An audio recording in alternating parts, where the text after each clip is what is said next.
नमस्कार, स्वागत है आप सभी का एनएफ न्यूज पर। मैं हूं आपके साथ रोहित।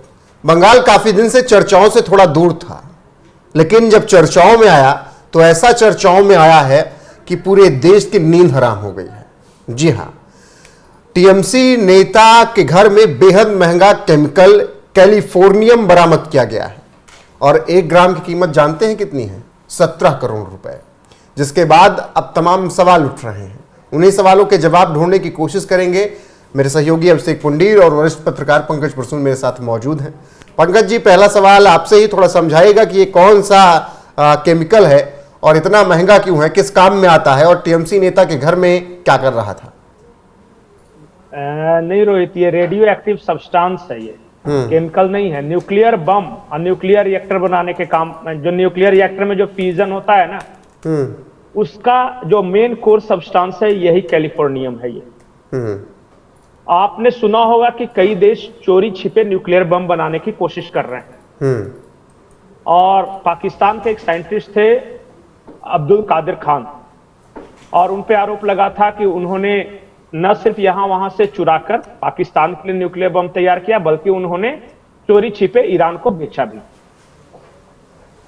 वही जो सब्सटेंस, जो सबसे मेन सब्सटेंस है, वो है कैलिफोर्नियम।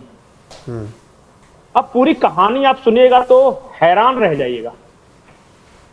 2023 था, बंगाल में पंचायत चुनाव वगैरह सब खत्म हो गए थे, तो एक अर्जुन सिंह नाम के नेता हैं। पहले वो टीएमसी में थे और बाद में भारतीय जनता पार्टी में। उन्होंने एक शिकायत की, और शिकायत एक नॉर्मल एफआईआर थी। उन्होंने कहा कि रशिया से एक स्पेशल केमिकल जहर मंगाया गया है मुझे मारने के लिए, और टीएमसी के कुछ लोग मुझे मारना चाहते हैं जी। और उन्होंने बताया कि ये जहर आज खाओ तो धीरे धीरे 6 महीने बाद जाके मरते हैं।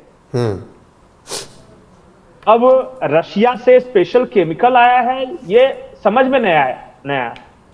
उसके बाद एक और घटना हुई। वो घटना थी बिहार में जी। तारीख थी 9 अगस्त 2024। उसमें बिहार पुलिस ने एक आदमी को मोटरसाइकिल से जाते हुए पकड़ा गोपालगंज जिले के पास। और पता है उस मोटरसाइकिल में वो आदमी क्या लेके चल रहा था? 50 ग्राम कैलिफोर्नियम। 1 ग्राम की कीमत 17 करोड़, तो 50 ग्राम की कीमत 850 करोड़ रुपए का कैलिफोर्नियम वो फटफटिया से लेके घूम रहा था। बिहार पुलिस को समझ में नहीं आया कि ये रखे हुए क्या है। बक्से में बिल्कुल सील्ड कवर, चूंकि रेडियो एक्टिव सब्सटेंस होता है ना वो। अब किसी को कोई समझ में नहीं आया और खोलने की कोशिश करे तो ये बता रहा था, जो आदमी पकड़ा गया, छोटे लाल साव नाम था उसका। उसने ये कहा कि सर खोलिए नहीं, एक रेज आप पे पड़ जाएगा तो मर जाइएगा। तो फिर बताया इसने कि रेडियो एक्टिव सब्सटेंस है। तो इंडियन एटॉमिक एनर्जी एजेंसी एक है, उसके साइंटिस्ट को बुलाया गया, पर वो तो हैरान रह गए कि एक आम आदमी के पास कैलिफोर्नियम कैसे है। पूछे भाई कि तुम्हें मिला कहां से? तो उन्होंने कहा कुशीनगर का एक आदमी हमको दिया है, उत्तर प्रदेश के। बोला करना क्या है इसका? बोला मोटरसाइकिल से ले जाकर नेपाल भेजना था। बोला नेपाल भेजना था इसका। उसके बाद जांच जब शुरू हुई तो एक बहुत बड़े नेक्सस का पर्दाफाश हुआ है, और उस नेक्सस में उत्तर प्रदेश, बिहार, बंगाल, नेपाल, नॉर्थ ईस्ट और मणिपुर के लोग शामिल हैं। और प्लानिंग क्या है? नेपाल और म्यांमार जैसे देश न्यूक्लियर बम बना सके, ये पूरी साजिश चल रही थी। और आ कहां से रहा था ये? यही तो सबसे बड़ा सवाल है पंकज जी। हां, भारत का डीआरडीओ है, डिफेंस डीआरडीओ इतना मतलब कि सीक्रेट संस्था है कि कोई भी वहां नहीं जा सकता। लेकिन वहां एक आदमी ऐसा था जो डीआरडीओ का स्टाफ बन के, उसका ड्रेस पहन के जाता था और डॉक्यूमेंट्स भी चोरी करता था। इंपॉर्टेंट जितने सारे डॉक्यूमेंट्स है वो भी पार कर देता था, और न्यूक्लियर एक्टिव सब्सटेंस भी वहां से गायब कर लेता था। और उस आदमी का नाम था फ्रांसिस एक्का। वो बंगाल के सिलीगुड़ी का रहने वाला था। सिलीगुड़ी के पास एक नक्सलबाड़ी जगह है, और वहां एक छोटा सा गांव है, नक्सलबाड़ी में भी जाएगा, छोटा सा गांव है, गांव का नाम है बलथारी। और बलथारी गांव के एक झोपड़ी को इसने अपना पूरा मतलब मुख्यालय बना के रखा था इस योजना के लिए। ये फ्रांसिस एका पहले क्रिश्चियन मिशनरीज के साथ काम करता था और वेटिकन वगैरह के साथ इसके डायरेक्ट संबंध थे जी। उसके बाद क्या हुआ कि इसने अपनी पत्नी को प्लांट किया और नाम था, पत्नी का नाम है अमृता एक्का, अमृता फ्रांसिस एक्का लिखती है। वो टीएमसी में शामिल हुई और वहां पंचायत चुनाव जीते, ग्राम पंचायत का मेंबर बन गई और वहां पुलिस को इसने कॉन्फिडेंस में लिया कि लोकल पुलिस मुझे तंग नहीं कर सके। एक्चुअली ये दोनों, फ्रांसिस एक्का और उसकी पत्नी, दोनों ये काम कर रहे थे किसी देश की जासूसी एजेंसी के लिए। अच्छा। अभी वो नाम लेना सही नहीं होगा क्योंकि उस देश के साथ हमारे बहुत गहरे रिश्ते हैं, ताल्लुकात हैं। और आरोप ये लग रहा था कि फ्रांसिस एक्का जो है वो सिर्फ अकेला एजेंट नहीं है।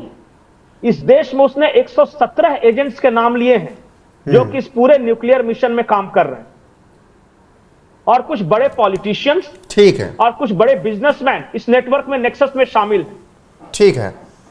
और कहानी सिर्फ इतनी नहीं है, अगर आप पूरी तरह कहानी सुनिएगा तो हैरान रह जाएगा। द न्यू इंडियन एक्सप्रेस ने एक खबर छापी थी उसी वक्त कि भारत में जो न्यूक्लियर अलग अलग देशों से पार्ट्स चुरा रही है, भारत से ये फॉर्मूला चुरा रहे हैं, जो डॉक्यूमेंट्स है वो, और न्यूक्लियर इनरिचमेंट सब्सटेंस चुरा रहे हैं जो कि कैलिफोर्निया में है।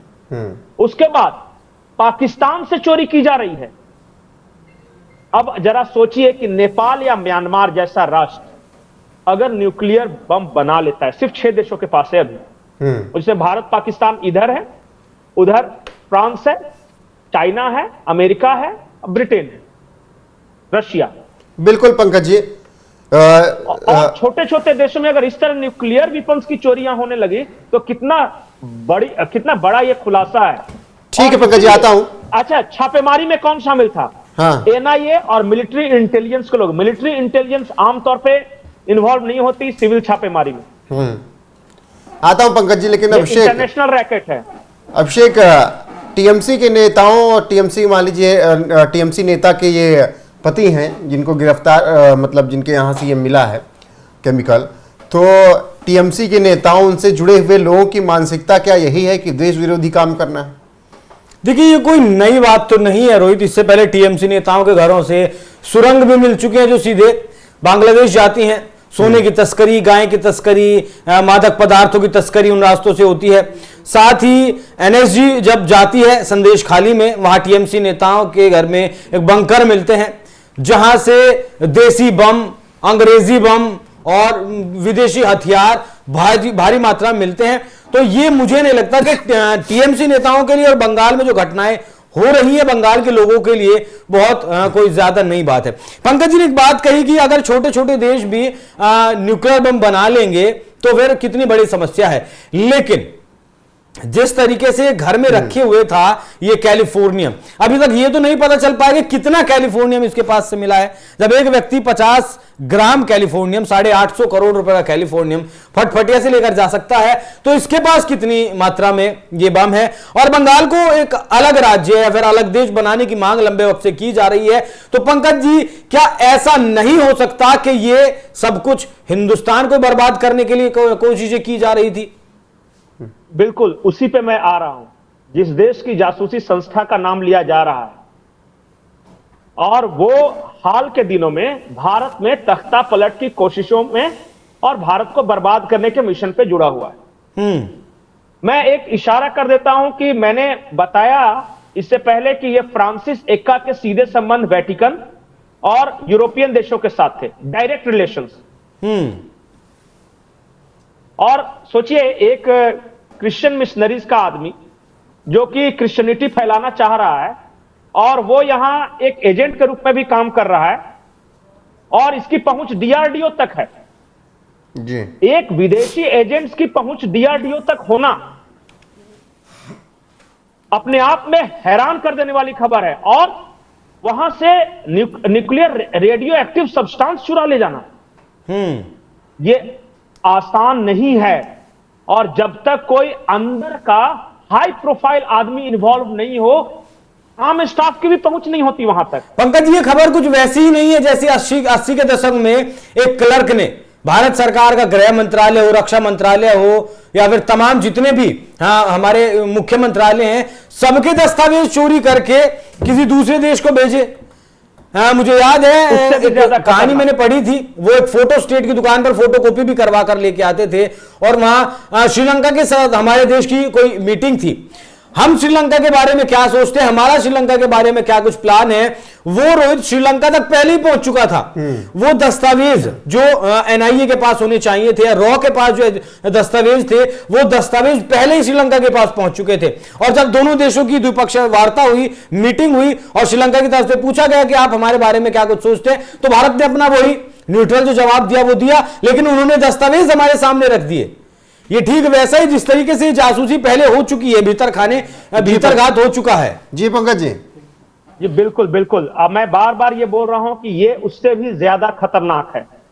अगर भारत के दोनों कोनों पर न्यूक्लियर बम बनवाने की साजिश है, और छोटे छोटे देशों द्वारा, नेपाल, म्यांमार, अगर विदेशी दुश्मन देश का एजेंट हमारा डीआरडीओ में घुस चुका है, और अगर उसकी जांच के लिए मिलिट्री इंटेलिजेंस उतारनी पड़ रही है, और अगर ये आदमी क्रिश्चियन मिशनरीज का काम करता था, देश भर के क्रिश्चियन मिशनरियों के साथ जुड़ा हुआ है, अगर ये इसकी पत्नी है भी ओरिजिनल की नहीं है किसे पता, क्योंकि इस तरह के एजेंट्स कई शादियां करते हैं अपने मकसद के लिए, उसे टीएमसी एक राज्य की सत्तारूढ़ पार्टी में घुसा चुका है ये।